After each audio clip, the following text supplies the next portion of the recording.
On the cold night of December 14th, 2010 in Tampa, Florida, a monster took the life of an innocent 4-month-old Markala Thompson. You see, when officers arrived on the scene, the father, Marcus Harden, he was visibly shaken and disbelief about the state of his daughter. He handed his 4 children over to his brother Henry. He just wanted the other kids to get out of there. The police department had responded to a call from the father who was saying the baby wasn't breathing. When they arrived, the child had mucus leaking from her nose and mouth. Now what's sad? There are no images of Markala anywhere. But every other image you'll see in this video is directly from the crime scene. So when the officers arrived, they attempted to do CPR and breathe into the child's lungs. Wow. The child was so severely backed up with fluids, it couldn't have been able to breathe. They also noticed that she was severely underweight and her hair was patchy. Tampa Fire Rescue took over and rushed the child to St. Joseph's Hospital. The doctors noticed she had some possible broken bones and even pneumonia. She had contusions on her face and neck, some of which seemed to be already in the healing process. Tragically, at 9:20 p.m. that night, the child was pronounced dead. Furthermore, I've had pneumonia before. When you breathe, you can hear it. It's quite heavy. Therefore, these parents would have known. Police then started to search the house, and at this moment Marcus was still home. He had no idea the child had passed away. When police got inside, detectives noticed the house was in okay condition. There was plenty of food including baby formula. The AC and heat still worked. The oven was set to 400 degrees, indicating dinner was about to be made for the other children. The baby's bassinet was in the living room against a wall. The older children had no sheets on their bed. One mattress was still wrapped in plastic. Although the house was clean, it did not feel like home. When detectives asked Marcus the birth dates of all his children, he didn't know. He did, however, have their social security cards on hand and provided them to the detectives. Now, the 4 other children were between the ages of 1 to 8 years. There were 3 older girls and 1 boy. Now, when police arrived, the siblings seemed unaware of what was happening. On the scene, when questioned, Marcus said he had fed and burped the baby and laid her down in the bassinet around 7:30 p.m. that night. She was fed her 6 ounce of water formula and rice cereal, but he couldn't say how much formula or cereal he used. Apparently, she didn't finish her bottle that night, which was unusual for her. He told police that he and his son were spending time together in the living room with the baby. The other children were in their rooms. The young son liked to climb on the bassinet, which irritated Marcus. He went to stop the boy and went over to the crib. He touched Markala's shoulder only to realize the baby girl wasn't breathing. When he saw the baby wasn't breathing, he began performing CPR. Marcus insisted he had checked on the child only 30 minutes earlier and she was okay. According to Marcus, the child wasn't sick and had just seen the doctor. The child did have a cold a few months back and was treated for it, but wasn't on any medications at the time of the death. She was up to date with all her vaccines. Supposedly, the doctor had noticed she was underweight and prescribed the rice cereal. Marcus claimed he was skeptical about rice cereal, but because the girl was so young, he used it anyway. But police noticed he didn't seem to know how to care for children, which is alarming considering he was supposed to be the sole caregiver.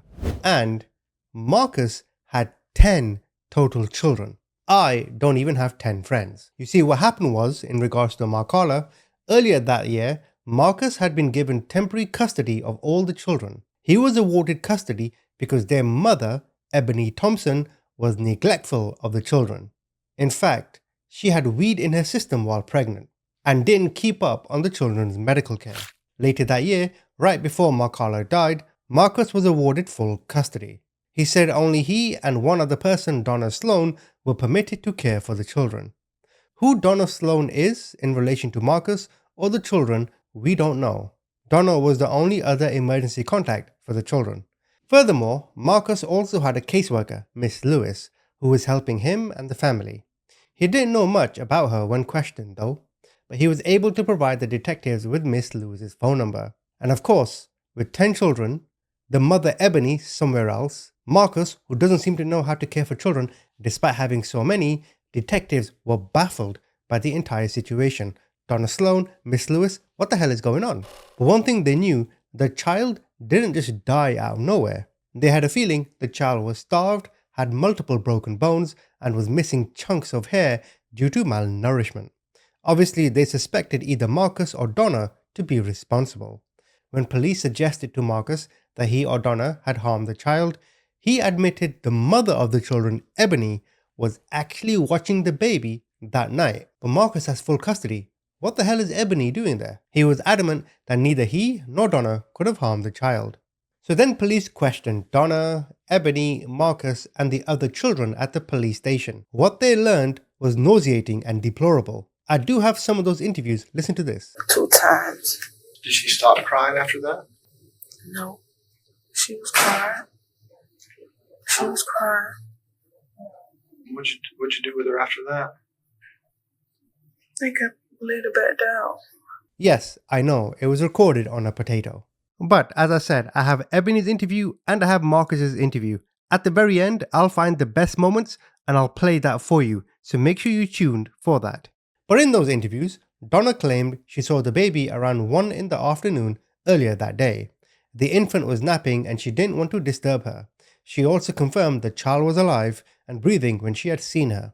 You see, when Donna picked up Ebony from the hospital when Markala was born, they had to leave without the baby because the state wouldn't allow Ebony to take the newborn home. Wow. Donna at the time thought, well, that's kind of strange. How can I leave with the mother but not the child? Donna also told police she had watched the children on December 9th when Marcus had full custody, and she knew Ebony was not allowed unsupervised visitation. Regarding the two, Donna and Marcus knew each other for about 15 years, and Marcus would often ask for help with the children. She had no idea Ebony was secretly watching the kids. She also reported that the baby had cried a lot, especially when being picked up. Donna regretfully said she wished she had been more observant. Well, that's awfully nice of you, isn't it, Muppet? Because how could she not have seen that this child was deteriorating?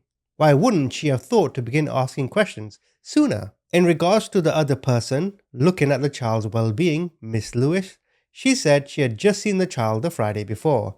The baby had scratches on her face, typical of infants, and advised Marcus to put socks over her hands so that she couldn't scratch herself. She had taken a photo of the child for the state's purpose, and at that time, she seemed okay. That was in her report. How the fuck can a child be okay when there's scratches all over her face? Clumps missing, malnourished, what is wrong with you? Now, the daycare the children attended, they claimed Markala was a happy baby apparently. Their father would pick them up and drop them off there. They claimed they saw Ebony on occasion, but only if Marcus was there too. They also commented on their only son, saying he was a happy kid, and they never suspected anything was wrong. However, they actually hadn't seen the children for months leading up to Markala's death. When the police went on to speak to the other children, one of the younger sisters claimed that their mum, Ebony, would whoop them with a belt on their backs and stomachs. Her mum and dad would fight about the baby, and mum would scream at the baby sometimes. Occasionally, Ebony and Marcus would get physical with each other, at which point Marcus would instruct the young girl to go lay down. The girl also claimed that sometimes her mum would get hurt when her parents fought. When speaking to the oldest daughter, she also acknowledged that their mum would watch them when their dad was away, despite the father having sole custody and needing to be present if Ebony was around. The oldest daughter too said the baby cried a lot but claimed she didn't ever see domestic violence. When talking to the other sister, she corroborated the claims about the baby crying a lot. She also claimed she thought the baby was hungry often. The girl told police sometimes the mother would prop up a bottle from the infant to feed from. She was the only child to claim that Marcus was ever violent with them, saying sometimes she would get a whooping with dad's hand and belt. She also recounted her mum's mad face as it was an indicator things were about to get ugly. It was also revealed, check this out, this is going to break you even further, the son, right? He actually had a broken kneecap and a skull fracture. Doctors also noticed he had abnormalities in his brain. Doctors and police believed his knee could have only been broken by a strong kick, obviously from an adult. Think about that in more detail. They discovered he had a broken kneecap, which means he would have been walking around, going to daycare, day to day in constant pain. What's more, during Marcus's formal interview at the station, he initially said he never hurt the kids. But after some questioning and detectives pointing out that he was lying, he said he would grab them kids a little too hard. He went on to say, "I wouldn't even qualify that as abuse. Bro, if that's not abuse, then why are you grabbing them in the first place, you moron?" Marcus was 38 years old, and remember, he had 10 children. The oldest of them was 20 years old. He claimed he knew all his kids and was semi-active in their lives. But in the interview, detectives were confused. How could you have so many children and have not seen the signs earlier that the infant was in danger? Marcus agreed that he shouldn't have left Ebony alone with the children and recognized that he wasn't following the court order. In his words, he had no clue the child had any other broken bones or other injuries. That's a lie. Marcus trusted Ebony to be able to take care of the kids even though she had lost custody. She's the mother, he said. It's her responsibility. He also acknowledged that she watched the kids probably 85% of the time because apparently Marcus and Donna were not capable of watching the children. He wasn't actively involved in caring for them. Imagine that, 10 kids later and he still don't know how to properly parent. When asked to describe the order of events that day, he finally decided to tell the truth. His final statement was he had gone to his brother's house with his kids. At home was Ebony and the infant. Marcus then went running errands trying to get some alone time. He returned with the children from his brother's house and began drinking around 5. He left again around 7, leaving all the kids with Ebony. He came back a little while after. Now, when he walked into the door, Ebony has the child in her arms, but he didn't notice anything wrong with Markala. Ebony then puts the child in the bassinet. Marcus and Ebony were hanging out and then were watching TV. He then decides to go and check on the baby. As soon as he noticed she wasn't breathing, Ebony ran out of the house and disappeared. That's obviously a sign of guilt from Ebony. He told police Markala had been especially whiny and sensitive leading up to her death, and as soon as he noticed the child wasn't breathing, he gave CPR and called 911. When detectives pushed more about the state of the child, he said he was never actually around to witness Ebony feeding the baby. Detectives believed Ebony may have been intentionally starving her. In fact, even the autopsy showed Markala had an empty stomach. She had rib fractures that were weeks old and head injuries consistent with being thrown against an object. She had a broken arm and clavicle. In the interview, Marcus was asked, "How could you not know something was wrong with the baby?" But he was playing dumb, saying, "I don't know." Then when they spoke to Ebony, her details were just as disturbing. At first, Ebony said she accidentally dropped the baby while sitting on the couch feeding her. But when the autopsy came back with a completely different story, the autopsy came back stating there was so much blood in the child's diaper, she almost bled to death. So then Ebony finally came clean.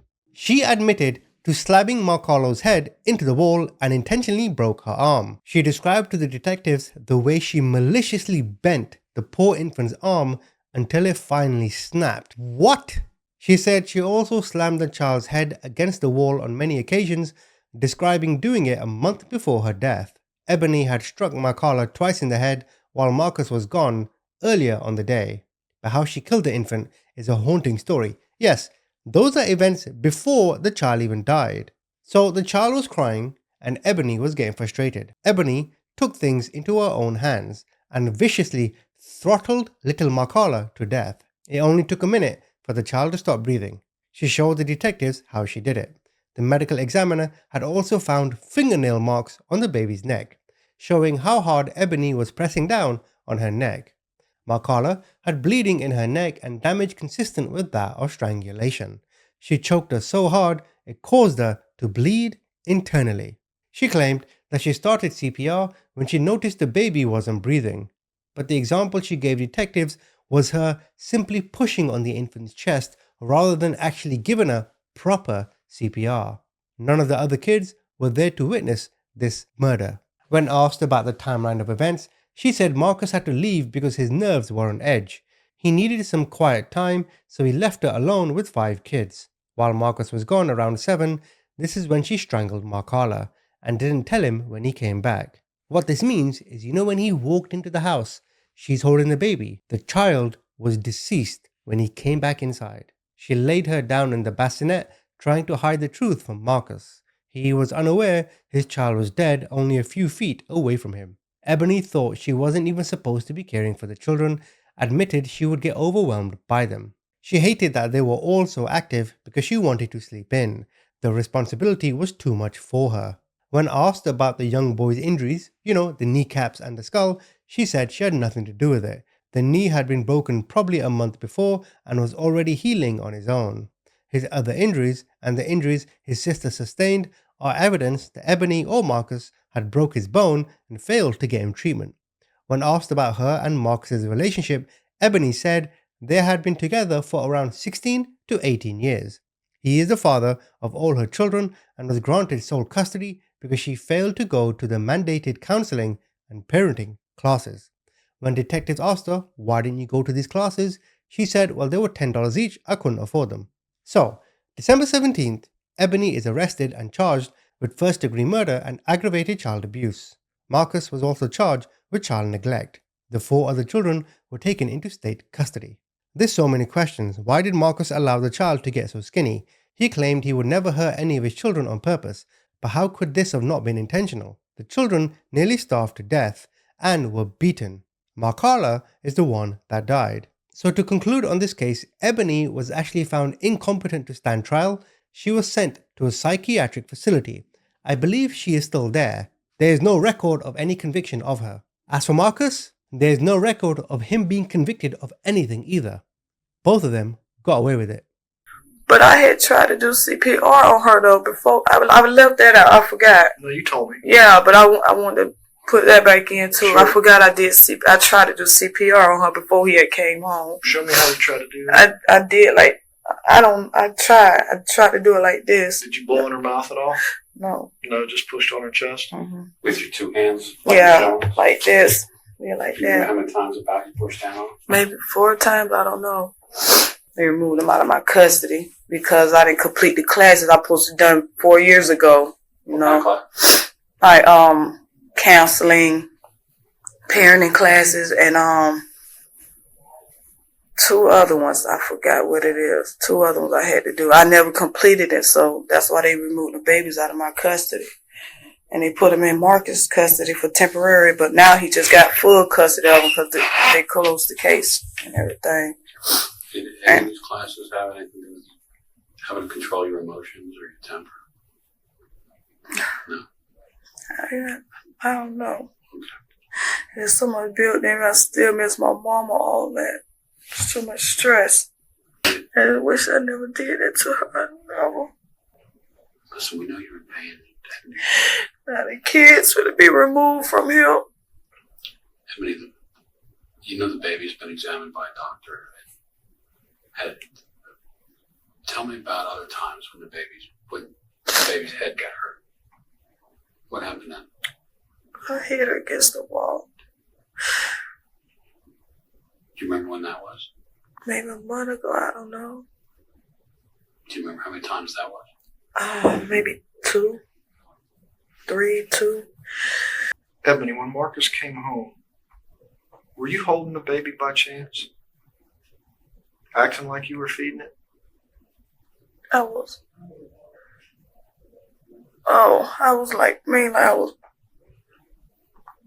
putting her to sleep. Were you holding her? Yeah. Was she And breathing when you were holding her? I don't think so. Be honest with you, I thought she was just out. Right. I didn't think she was dead. I didn't. That baby had broken ribs. Okay. Markala had some broken ribs. Do you know how that might have happened? I don't remember that, breaking her ribs. Well, that could happen from a hard squeeze, but I don't know. Hard squeeze. You know, if you squeeze her so hard that you break them. I know you're not punching her, right? No. Never hit her midsection? No. Remember the arm I talked about? Do you remember when that happened? A month and a half ago. I don't know. Okay. Was that the same time you hit the baby's head on the wall? Oh, I think so. Did you ever hit the baby's head on the wall any other time? I think that was it. Show me again how you grabbed her arm and did that, just for the I had her up like this with both her arms, and I did like that. You twisted it. Okay.